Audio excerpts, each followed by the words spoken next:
ବି କାଲି ସରମଜା କହିଥିଲା ତାକୁ ଡାକି ଆଣିବି ବୋଲି ଯାଇ ଡାକି ଆଣିବି।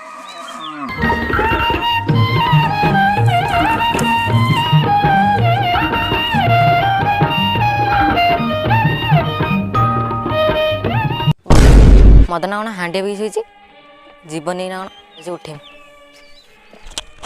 ମଦନା ମଦନା ଭାଇ ମଦନା ଉଠୁ ମଦନା ଯିବୁନି କି ମଦନା ଉଠୁ ମନେ ପଡୁନଥିଲା ଶୋଇପଡ଼ିଥିଲି। ହଁ ମଉଲି ପୁରେଇଥିଲି ରାତିରେ ଯା ଯା ଆଡି ଖିଆ ମୁଁ ବାହାରିକି ଆସେ। ହଉ ତାହେଲେ